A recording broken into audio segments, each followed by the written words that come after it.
Protests in the United States are intensifying and appear to be spiraling out of control. Because if earlier all the protests were concentrated in Los Angeles and the surrounding counties, now these protests are already spreading to several states. Now, similar protests are taking place in New York, Washington, San Francisco, Mexico, and many other cities. Well, meanwhile, Donald Trump claims that if it weren't for him, Los Angeles would have been destroyed long ago. The protesters say that his decision to send in the National Guard was the right one. And now, on the fourth day of protests, on Monday, demonstrators and police clashed during protests in downtown Los Angeles. At the same time, officers used less lethal weapons to disperse the protesters after objects were thrown at them. About 700 Marines were still deployed to protect federal personnel and property in Los Angeles. Pete Keck still gave the order to deploy actual military personnel in this operation. And in addition, President Donald Trump is mobilizing another 2,000 National Guardsmen, doubling the initial deployment of these troops. So we can already calculate that 4,700 military personnel have been sent to Los Angeles to suppress the protests. Although some conservative media in America say that there aren't that many protesters there and that most of them are just outsiders. Yes, there are outsiders at the protests, and we'll address that issue today. It has already been officially stated that, of course, there are protesters who are genuinely opposed to Donald Trump's immigration policy, and there are those who are simply taking advantage of the situation. In this episode, I'll also explain why there are many Mexican flags and why the Mexican flag has become a protest symbol.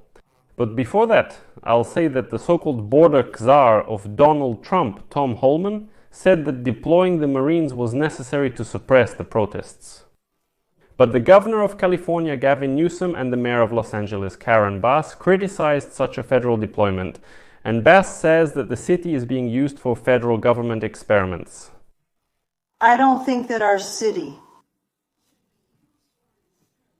Well, and Newsom states that the National Guardsmen are just sitting around with nothing to do. They're sitting at the base just waiting for orders. Despite this, Pete Hex, the United States Defense Administrator, decided to send another 700 Marines to the city. There have been more frequent attacks on journalists. Today there were 2 more incidents. In one case, a photographer was directly shot at, and in the second case, the police forcibly removed the reporter from the protest area. Hinting that you shouldn't be covering this from here, cover everything that's happening from somewhere far away. And it's already known that helicopters are circling over the protesters, and on top of that, the political confrontation is escalating. Because the governor of California has actually filed a lawsuit against Donald Trump in court.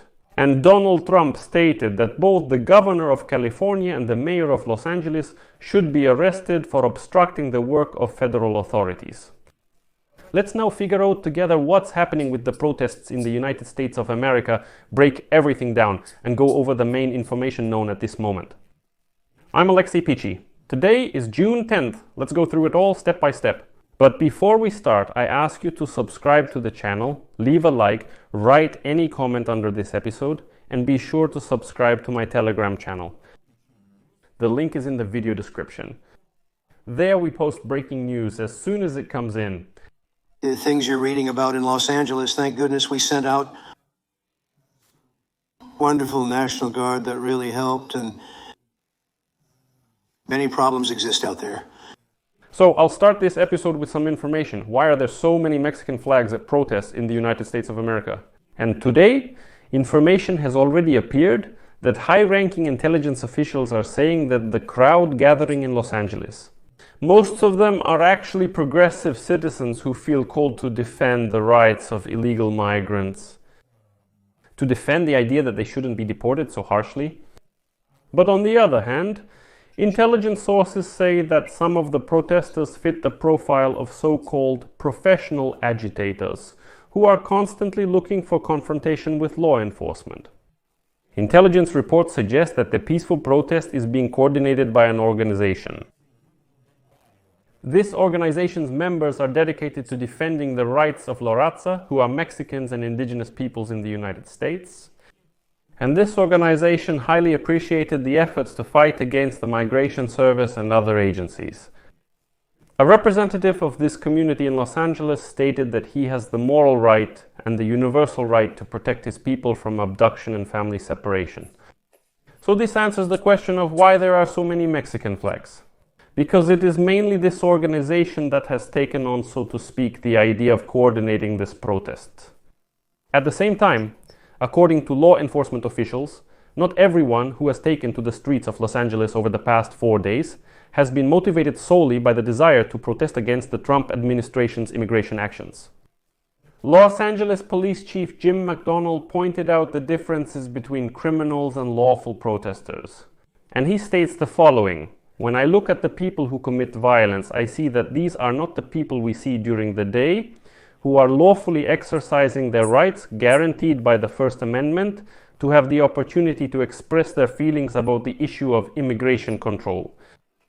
By the way, this matches what intelligence analysts found after assessing the protesters in Los Angeles, which I mentioned a little earlier.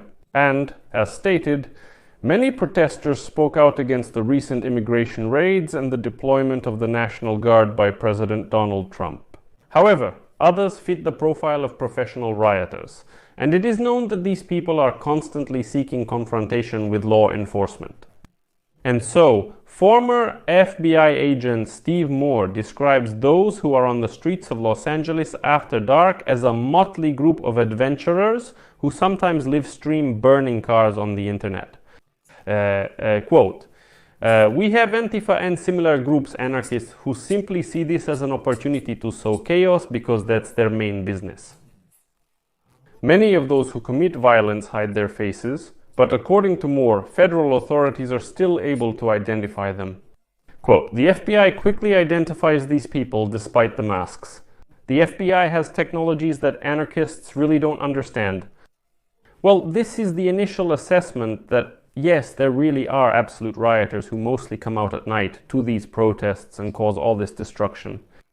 At the same time, to disperse protesters, the police use various tools in Los Angeles. And now analysts have documented the use of flashbang grenades, tear gas, pepper spray, rubber bullets, so-called beanbag rounds, as well as more traditional weapons such as batons. According to the directive of the Ministry of Defense, this weapon, often described as less than lethal, or non-lethal, is specifically designed for such purposes. First and foremost, it is used to incapacitate while minimizing fatalities, irreversible injuries to personnel, and unwanted damage to property, objects, materials, and the environment. This doesn't mean they are completely harmless, because after the protests of 2020, in response to the police killing of George Floyd, researchers found that many people were injured by so-called non-lethal weapons, particularly by rubber bullets. And now there is even a report on exactly what weapons are used by the police and the National Guard, primarily on the streets of Los Angeles. This analysis was conducted by the Nonpartisan Congressional Research Service. First and foremost, it concerns batons. Then rubber bullets are used, followed by such cartridges. These are small pouches filled with lead pellets, which are usually fired from a shotgun or a specialized launching device. And each pouch is typically filled with a large number of these lead pellets. They burst open and scatter among the crowd. As for chemical irritants, both the police and us, the Guard, use tear gas, pepper spray, and pepper balls. Again, pepper-based agents as well, which are also fired. And of course, flashbang grenades are also used to suppress these protests. And now we move on to the most important thing. The protests are no longer limited to Los Angeles. Protests against immigration enforcement measures are erupting all over the country. In California, the protests have already spread to Santa Ana, which is southeast of Los Angeles. And in addition, protests have erupted in San Francisco, where about 150 people have already been arrested. In addition, the New York police stated that they had arrested many people at protests against migration policy, which were blocking cars in front of federal buildings. Protests were also reported in Atlanta, Louisville, Kentucky, and Dallas. Separately, union leaders in various places called for the release of David Huertu.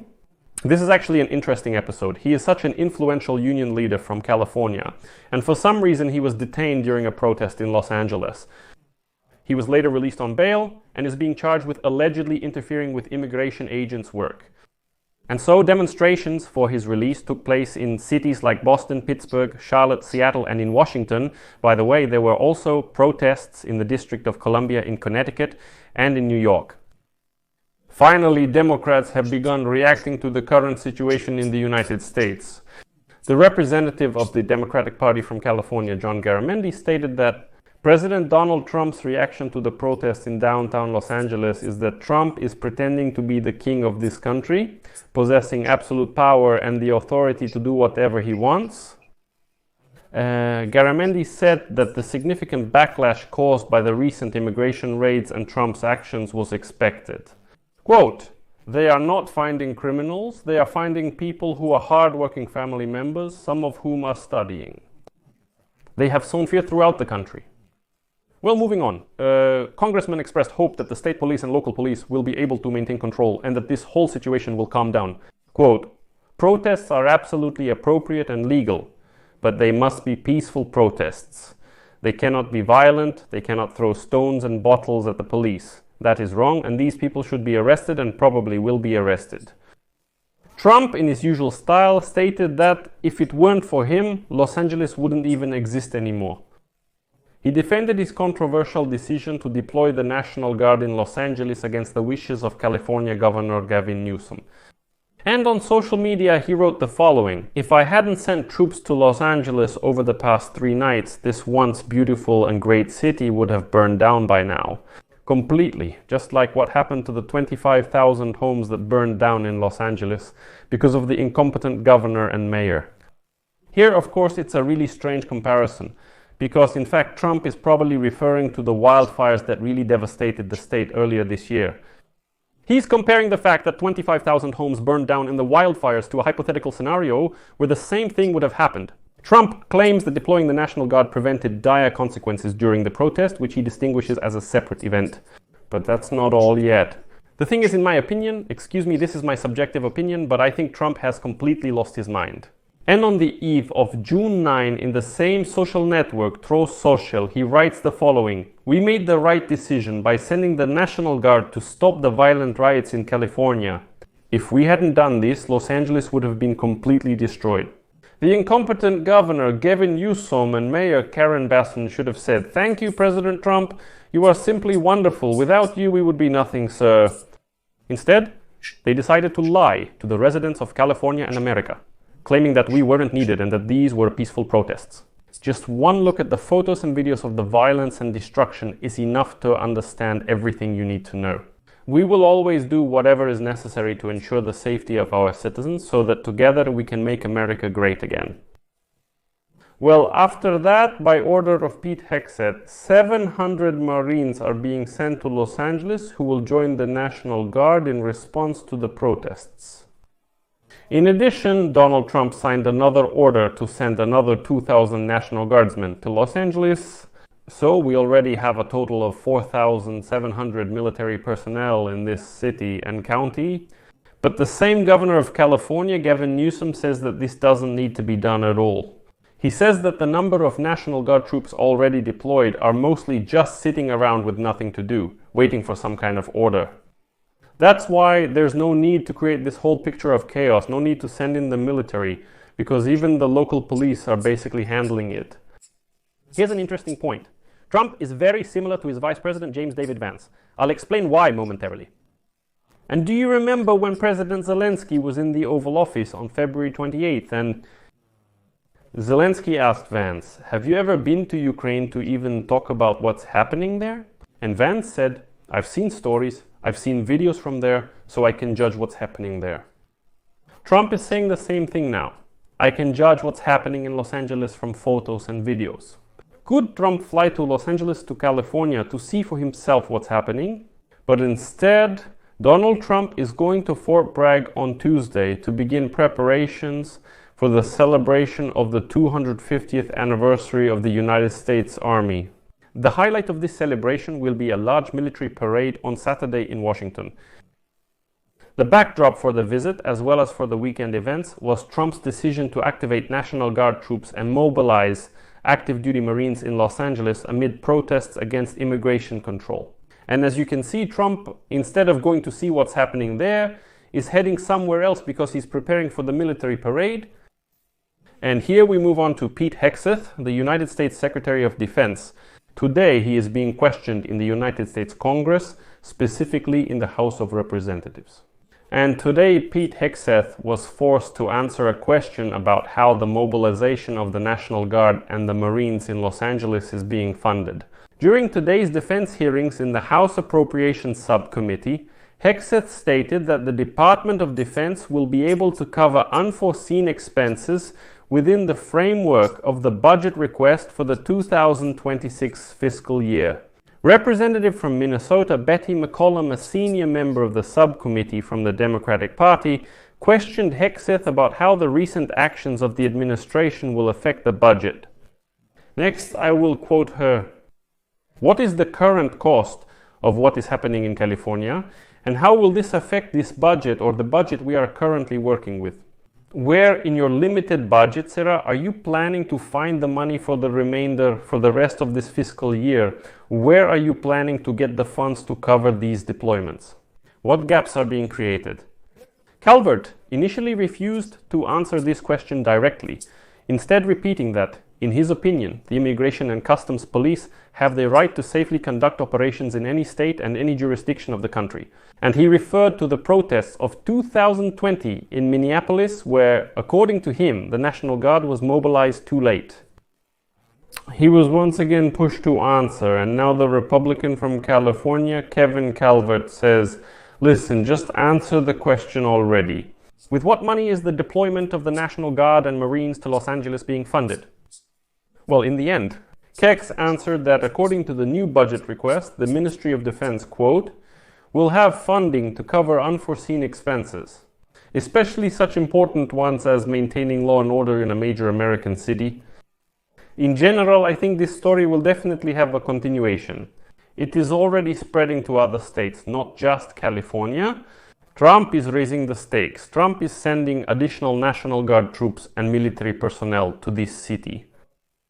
At the same time, the governor of California is still filing a lawsuit against the Trump administration in court, and in the next episode, we will take a closer look at this lawsuit. What consequences could Trump face for all of this? And how legal were the actions of the Trump administration in general? Because it actually violates the law when an American president uses the National Guard without a request from the governor. And also regular military personnel, Marines who are being deployed onto the streets against the American people. You may have different opinions about this, but these are American people. At the very least, some of the protesters are definitely Americans. And deploying the army against them is probably going too far. In response to this, Trump is now openly saying, let's arrest the governor of California and the mayor of Los Angeles. Let's arrest them and put them in jail. Because they are Democrats who can't handle the situation in the city. And the Democrats in the city are saying that it's enough already. Stop sending the National Guard and the army because it only creates even more chaos. We don't need that. Because now protesters in other cities are already coming out and saying we are against immigration policy and against the use of the National Guard. This sets the wheels of this protest in motion, and it really can get out of control. I'll leave it at that.